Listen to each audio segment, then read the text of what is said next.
یہ کہانی ایک چرواہی لڑکی مینا کی ہے جو گاؤں کے مالدار زمیندار کی گائیں چرایا کرتی تھی۔ ایک دن جب مینا سب گایوں کو چروانے کے لیے ندی کے کنارے لے کے جا رہی ہوتی ہے تو ان میں سے ایک گائے جس کا نام چنچن تھا ندی کے کنارے ایک جگہ پر کھڑی ہو جاتی ہے۔ مینا چنچن سے پوچھتی ہے، کیا ہوا؟ کیا تمہاری طبیعت ٹھیک نہیں ہے؟ پریشان نہیں ہو؟ میں مالک سے جا کر کہتی ہوں، وہ تمہیں جانوروں کے ڈاکٹر کو دکھا دیں گے اور دوائی دلائیں گے۔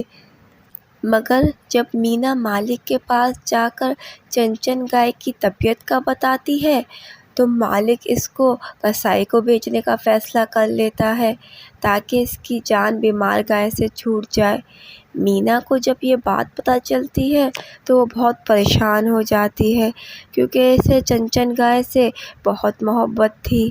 وہ اپنی ماں سے کہتی ہے، آپ چنچن گائے کو خرید لیں، میں چنچن کو قصائی کے پاس ہرگز نہیں جانے دوں گی۔ مینا کی ماں کہتی ہے، چلو ٹھیک ہے، میں مالک سے بات کرتی ہوں، شاید وہ مان جائیں۔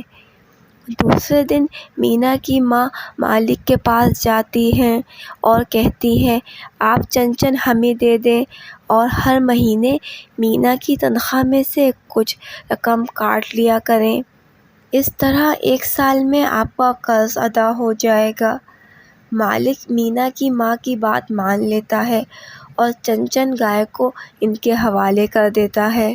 جب مینا چنچن کو ماں کے ساتھ آتا ہوا دیکھتی ہے تو وہ بہت خوش ہو جاتی ہے۔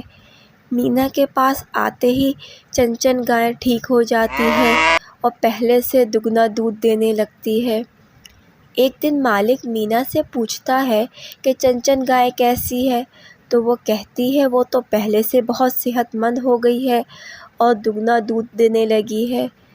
یہ سن کر مالک کو لالچ ہو جاتی ہے اور وہ کہتا ہے، 1 ہفتے میں چنچن کے سب پیسے ادا کر دو ورنہ میں اپنی گائے تم لوگوں سے واپس لے لوں گا۔ اور مینا اور اس کی ماں ایک بار پھر پریشان ہو جاتے ہیں۔ اگلے دن جب مینا چنچن کو چرانے نکلتی ہے تو وہ جنگل کی طرف جانے لگتی ہے۔ مینا اس کے پیچھے جاتی ہے تو وہ ایک درخت کے نیچے رک جاتی ہے اور زمین پر پاؤں مارنے لگتی ہے جیسے کچھ بتا رہی ہو۔ مینا چنچن کے پاؤں سے پاس سے کھودنا شروع کرتی ہے تو اسے وہاں پر ایک تھیلی ملتی ہے جس میں بہت سارے سونے کے سکے ہوتے ہیں۔ یہ دیکھ کر مینا بہت خوش ہو جاتی ہے اور اپنی ماں کو جا کر بتاتی ہے۔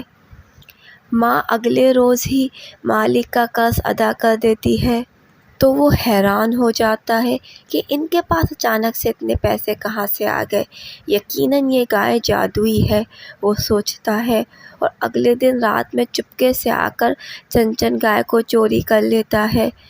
تو جیسے ہی وہ جنگل کے راستے سے گزرتا ہے تو گائے راستے میں رک جاتی ہے اور زمین پر پاؤں مارنے لگتی ہے۔ زمیندار زمین پر دیکھتا ہے تو اس کو وہاں پر ایک ہار پڑا ہوا ملتا ہے تو وہ جلدی سے وہ ہار اٹھا لیتا ہے۔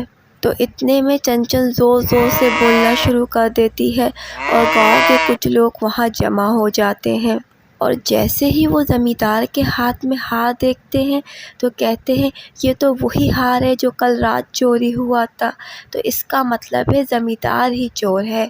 زمیندار کہتا ہے، یہ تو جادوئی گائے ہے اور یہ ہار اس نے مجھے دیا ہے، مگر کوئی اس کی بات پر یقین نہیں کرتا اور اس کو جیل میں ڈال دیتے ہیں، اور زمیندار بہت پچھتاتا ہے کہ کاش وہ لالچ نہ کرتا۔